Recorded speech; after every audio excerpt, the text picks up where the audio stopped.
Hello বন্ধুরা, সকলে কেমন আছো? আশা করি সকলে খুব ভালো আছো। আমি আবারও একটা নতুন রেসিপি নিয়ে তোমাদের সামনে চলে এসেছি। তো আজকে আমি কি রান্না করব, তো চলো দেখে নিই।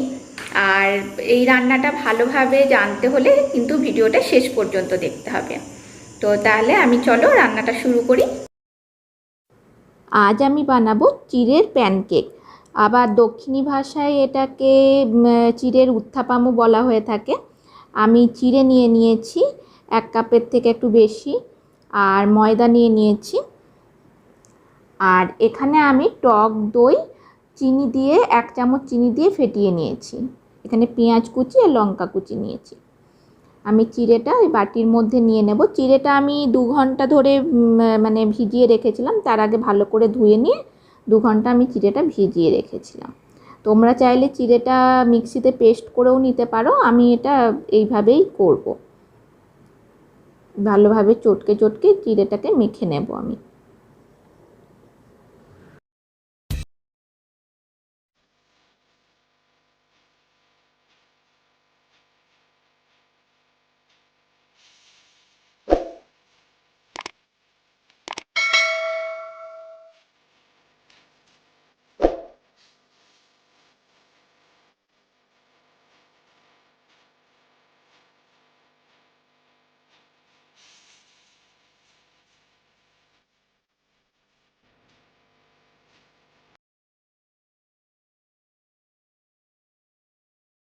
খুব ভালোভাবে চটকে চটকে মেখে নিতে হবে।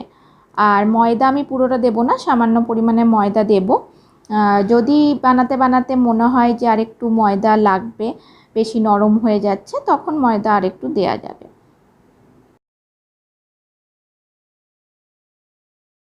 এরপর এতে আমি পরিমাণ মতো লবণ দিয়ে দেব আর জল দিয়ে এরপর এটা আমি খুব ভালোভাবে মেখে একটা ব্যাটার বানিয়ে নেব। ব্যাটারটা যেন খুব বেশি পাতলাও না হয় আর একদম শক্ত শক্তও না হয়, বেশ একটু থকথকে টাইপের ব্যাটারটা বানিয়ে নিতে হবে।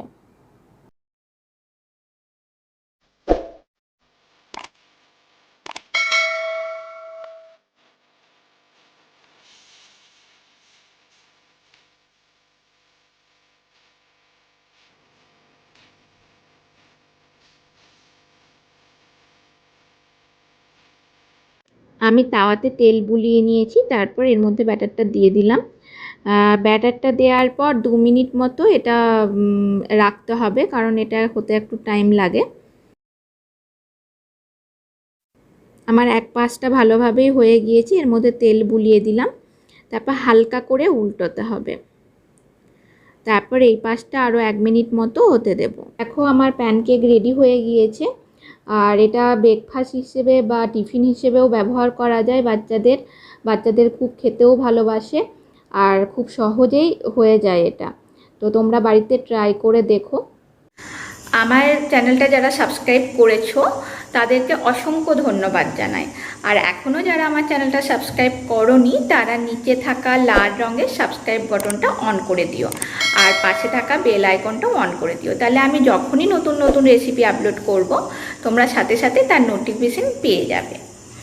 আর ভালো লাগলে অবশ্যই বন্ধুদের সাথে শেয়ার করো, আর একটু লাইক করো, আর নিচে কমেন্ট করে জানিও তোমরা কেমন কি রেসিপি মানে আরও জানতে চাও। তো আমি চেষ্টা করব সেগুলো তোমাদের সাথে শেয়ার করার।